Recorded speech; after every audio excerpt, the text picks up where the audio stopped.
para variar, en el centro de la polémica en esta ocasión se encuentran las decisiones del gobierno de nuestro país en torno a las políticas migratorias de Estados Unidos, un tema que hemos venido analizando a lo largo de estos minutos, pero hoy la pregunta es la misma que justamente era hace 2 años cuando estaba como presidente Donald Trump. Ahora, con el inicio de la administración evidentemente de Joe Biden, el gobierno de México defiende la soberanía del país al reforzar la seguridad de sus fronteras, ¿o será nuevamente una patrulla fronteriza de Estados Unidos? Les dejo el tema puesto sobre la mesa. Me despido, el espacio es todo suyo. Gracias, Magda, muchas gracias. Y bueno, ahí está, Víctor. Ibas a comentar algo antes de despedir a Magda. Sí, que finalmente es un ejercicio de debate, es un ejercicio de ideas en el que tratamos de encontrar las razones que impulsan o mueven al gobierno para tomar tal o cual acción.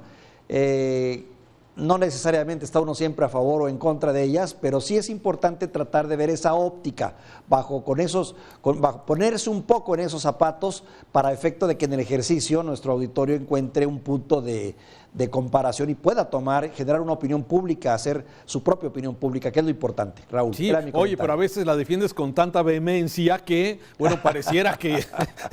No, bien, y qué bueno que lo aclaramos, me parece que es un ejercicio diferente de tratar de entender los hechos que ocurren en nuestro país y en otras partes, como en este caso, un tema internacional y que, bueno, tiene afectaciones directas de nuestro país. Pero, a ver, ya puso la pregunta, Magda, sobre la mesa, ¿sí? ¿Somos la policía de los Estados Unidos o realmente estamos defendiendo la soberanía nacional? ¿Cuál es la realidad? Sobre todo porque los políticos mienten constantemente, Víctor, y las cosas que se dicen a veces no son o son medias verdades o no son ciertas, pero de alguna forma vámonos a las evidencias, vámonos a los hechos. ¿Sí? El que México se convierta en el tercer país seguro, como se ha comentado, es evidente que los estadounidenses quieren, bueno, tener una frontera sur segura, como la tienen con la frontera norte con Canadá. De hecho, los protocolos de seguridad para ir a Canadá son los mismos que hay en los Estados Unidos. Si tú quieres viajar a Canadá, tiene que de alguna forma tener ese visto bueno que se da por parte del gobierno de los Estados Unidos. En el caso de México, lo que se busca es que exactamente siga sucediendo lo mismo. Me parece que hay más elementos que nos indican que sí hay una presión de parte de los Estados Unidos,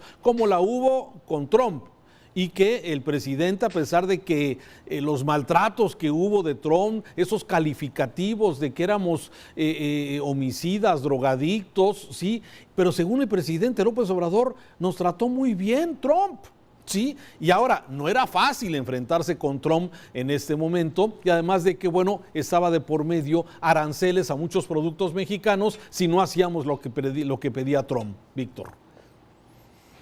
A diferencia de otros temas que hemos tratado en días anteriores, mi querido Raúl, hoy estamos en uno que es particularmente fangoso y que se caracteriza por la hipocresía, porque así son las relaciones políticas entre naciones, ¿no?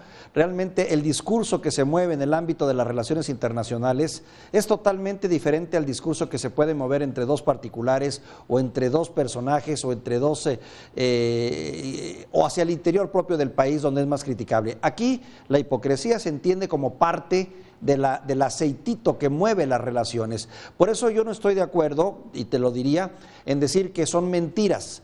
Más bien son verdades que no nos han dicho.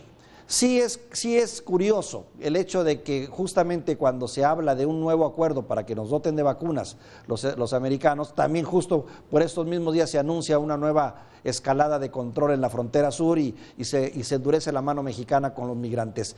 Pero al final del día, puede que quepa esa posibilidad, todo lo indica que por ahí iría. Sin embargo, también, bueno, son ciertos lenguajes que a veces no son del dominio público por razones de diplomacia y de valores entendidos. Ahora, es cierto, yo no veo diferencia en el cambio de la política estadounidense en cuanto a la migración, salvo que llegó un hombre más, digamos, más coherente, más propio, más educado, pero en el fondo lo que veo es detrás de esa mano, es una mano dura con un guante de seda. No creo que vaya a variar y al rato se va a apretar, se va a insistir mucho en que apretemos la estrategia de freno de los migrantes, porque esa ha sido la estrategia de los Estados Unidos todo el tiempo.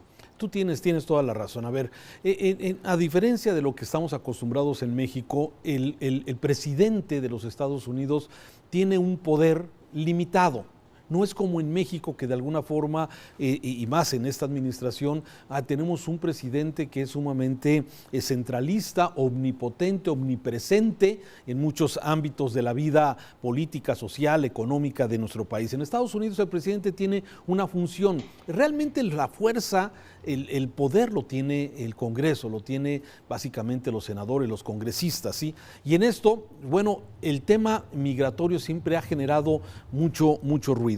Aquí yo quisiera centrarme, Víctor, en el tema de, bueno, ¿qué papel está jugando México? ¿Sí? Me parece, y eso siempre se ha dicho, un presidente Biden hoy que suspende, por ejemplo, la construcción del muro, que es un símbolo, Víctor, porque el muro siempre ha sido un símbolo, porque realmente no ejerce, no detiene a nadie, ¿sí? Se sigue pasando, claro. Quien quiere pasa por donde no hay muro, donde todavía no hay construcción, y en los lugares donde hay muro, pues hay túneles y hay un sinfín de argucias que se han utilizado para poder pasar. Pero sin embargo el muro va representando algo que para los estadounidenses era importante. El presidente Biden dice, suspende el muro, ¿sí? Sin embargo, está invitando, si es que no presionando, al gobierno mexicano a que haga ese papel de policía en la frontera sur, donde ya hemos visto a lo largo de esta mañana, con los diferentes reportajes que hemos presentado en Mega Noticias,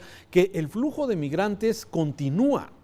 Y luego el otro papel, claro, de haber aceptado a los que ya habían pasado a los Estados Unidos, y que México acepta meterlos a campamentos del lado mexicano, esperando semanas o meses para que puedan obtener el permiso. A mí me parece que sí, los estadounidenses no van a bajar la guardia en el tema, y me parece que México va a seguir haciendo este papel, mandando Guardia Nacional para ir acotando, ir deteniendo esos flujos migratorios, que hay que recordar que también un dato.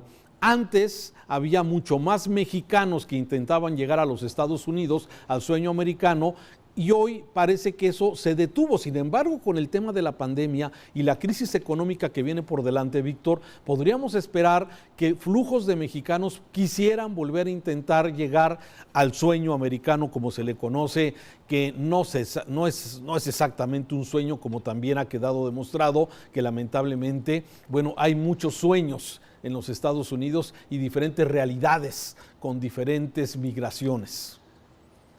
A ver, varias lecturas, mi querido Raúl. Uno, hay que recordar que finalmente estamos, nos guste o no, con otro rostro, tal vez más amable, que es el rostro de Joseph Biden.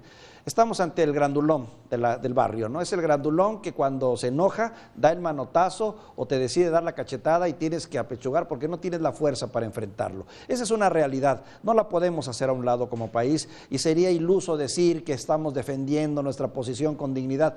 Si los americanos se lo proponen, nos golpean y nos golpean duro. Ese es un asunto. Hay que recordar que también los gobiernos demócratas, a diferencia de los republicanos, tienen la fama de haber expulsado más migrantes, Los datos ahí están. En el caso de Barack Obama, la administración de Barack Obama expulsó una cantidad impresionante. Por aquí tengo el dato de que creo en el orden de casi los 17 millones de personas. No son 17 millones.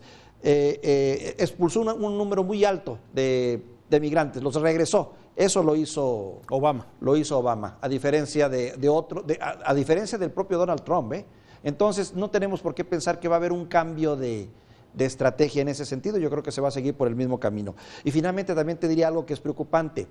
Los mismos motivantes que están generando este éxodo masivo de personas en masa que migran de Centroamérica, que son diferentes factores: la pobreza, la inseguridad, el miedo a perder la vida, la necesidad de áreas de oportunidad y hasta los lazos familiares, comienzan a verse en México también, porque eso es cierto. Ya empieza a haber mexicanos en mayor número, lo que no estaba ocurriendo, que están queriendo brincar del otro lado. Es un asunto que hay que poner atención. Sí, por la crisis, por la crisis económica que está pasando. Ahora, a ver, poniéndose un poco en los zapatos de los Estados Unidos también, Víctor, pues, a ver, tú controlas, si tú quieres de alguna forma, a tu casa nadie entra, ¿sí? o de alguna forma tú no quieres que entren a tu casa y te proteges y pones de alguna forma rejas para que no pasen a tu casa si no les das el permiso. O sea, esta migración controlada. Pero ¿cuál es el origen? Tú te hiciste una lista interminable de las razones, pero también, y lo pongo sobre la mesa, ¿hay responsabilidad de los Estados Unidos en que el nivel de pobreza, el nivel de violencia que hay en Centroamérica y en México es su responsabilidad o son corresponsables ellos? Mira, te contesto con estos datos, Raúl. Honduras tiene en este momento casi un 70% de pobreza. Nicaragua anda en el 61%, Guatemala en un 53% de pobreza y El Salvador en un 40% de pobreza. 4 de estos países pobres son los más pobres del continente y están entre los 15 países más pobres del planeta. A la pregunta si hay responsabilidad por parte de los Estados Unidos, sí la hay. Sí la hay porque históricamente Estados Unidos ha estado presente en estos países de muchas maneras, a través de sus transnacionales, a través de sus golpes de Estado, a través de la imposición de dictadores, a través de la tolerancia de grupos caciquiles, con el fin de controlar y con el fin también de extraer recursos, eso hay que decirlo. Sí hay una responsabilidad histórica de los Estados Unidos y sí tiene que hacer algo Estados Unidos junto con México, claro, que también México tiene parte de la suya por considerarse el hermano mayor, para tratar de revertir las condiciones políticas y sociales que privan en estos países donde la verdad, la miseria, la pobreza, el miedo es altísimo. Un dato nada más te lo doy rápidamente. Hay un promedio de 15 familias, fíjate, 15 familias que detentan más del 75% de la riqueza, y podemos verlo en detalle en estos países. Eso te dice todo. 15 familias que controlan el ejército, controlan los medios de comunicación, tienen el control de la, digamos, de la riqueza de estos países y de los propios gobiernos. Entonces, caray, el problema es bastante serio y sí hay que entrarle, y Estados Unidos tiene la obligación si no quiere tener este asunto permanentemente. Sí, claro, a través quizás de propuestas de transferencias, que haya en estos países de Centroamérica, que haya una mejor calidad de vida, que los hondureños, los nicaragüenses, claro, los salvadoreños y todas estas familias de alguna forma no tengan esta necesidad lamentable de estar migrando, de huir de la violencia que lamentablemente pues se ha venido multiplicando. En fin, un tema no solamente que ocurre entre México y Estados Unidos, Víctor, es un problema que en muchas regiones del mundo está ocurriendo, el tema de la migración, y bueno, ¿cómo controlarlo? Claro, sin violar los derechos humanos de los migrantes, con la que tengan la oportunidad de tener una mejor calidad de vida, de proteger a sus familias, sí, y desde luego también la posibilidad de tener un recurso, un trabajo, un ingreso que les permita tener pues ese satisfactor primario. En fin, no hubo mucho contraste, Raúl, Víctor. Sí, no hubo, pues es que difícilmente podemos estar en desacuerdo en esta ocasión. Sin embargo, también quisiera hacer esta última reflexión, Raúl. Creo que este tema de la pandemia, con todo y lo malo que ha traído, también ha traído algo de positivo. La posibilidad de empezar a reconsiderar la manera como estamos administrándonos en el mundo, cómo se están manejando las naciones poderosas y las naciones que no lo son. Cómo hay que empezar a pensar tal vez en un nuevo modelo que permita una mayor igualdad, un mundo más limpio, un mundo donde se preserven los recursos naturales, un mundo donde se garantice un poco más el orden. Creo que esa es una buena oportunidad para empezar a reflexionar en esto. Así es, tienes toda la razón. Víctor, muchas gracias por los comentarios de esta tarde aquí en Mega Noticias.